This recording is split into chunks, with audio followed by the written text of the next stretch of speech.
ಭಗತ್ ಸಿಂಗ್, ರಾಜ್ಗುರು ಮತ್ತು ಸುಖದೇವ್ ಹುತಾತ್ಮರಾದ ದಿನದ ಹಿನ್ನೆಲೆಯಲ್ಲಿ ಮೂವರು ಹುತಾತ್ಮರ ಸ್ಮರಣೆಯನ್ನ ಮಾಡಲಾಗಿದೆ.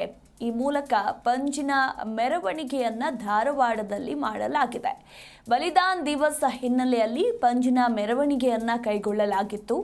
ಧಾರವಾಡದಲ್ಲಿ ಮೂವರ ಹುತಾತ್ಮರ ಸ್ಮರಣೆಯನ್ನ ಮಾಡಲಾಗಿದ್ದು, ವೀರ ಸಾವರ್ಕರ್ ಗೆಳೆಯರ ಬಳಗದಿಂದ ಈ ಒಂದು ಪಂಜಿನ ಮೆರವಣಿಗೆಯನ್ನ ಆಯೋಜನೆ ಮಾಡಲಾಗಿತ್ತು. ವನವಾಸಿ ರಾಮ ಮಂದಿರದಿಂದ ಪಂಜಿನ ಮೆರವಣಿಗೆ ಆರಂಭವಾಯಿತು. ಇನ್ನು ಕಾರ್ಗಿಲ್ ಸ್ತೂಪ್ವರೆಗೆ ಈ ಒಂದು ಪಂಜಿನ ಮೆರವಣಿಗೆ ನಡೆದಿದೆ. ಇನ್ನು ಗಮನಿಸ್ತಾ ಇದ್ದೀರಾ ನೀವು ಕೂಡ ದೃಶ್ಯಾವಳಿಗಳಲ್ಲಿ, ಕೈಯಲ್ಲಿ ಪಂಜನ್ನ ಹಿಡಿದು ನೂರಾರು ಜನ ಸಾಗಿದ್ದಾರೆ.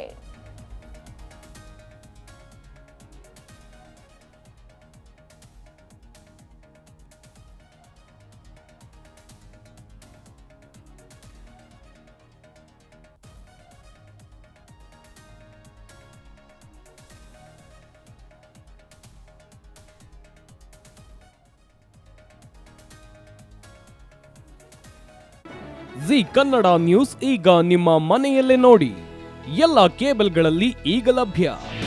ನಿಮ್ಮ ನೆಚ್ಚಿನ ಜಿ ಕನ್ನಡ ನ್ಯೂಸ್ ಈಗ ಸನ್ ಡೈರೆಕ್ಟ್ ನಲ್ಲಿ number 292, Tata Play number 1664, Jio TV number 1334, NXT digital number 30, in cable number 30, city networks 51, U digital number 162, GTPL number 17, Rockline telecommunications number 42, Shri Basaveshwara cable number 168, rural cable network 60, Vinayaka digital 57, Abhishek cable 821, city channel 53, Siddeshwara cable network 57, ವಿ4 digital infotech 628, Surya digital networks 53, Gajanan digital number 836, Malnad infotech private limited number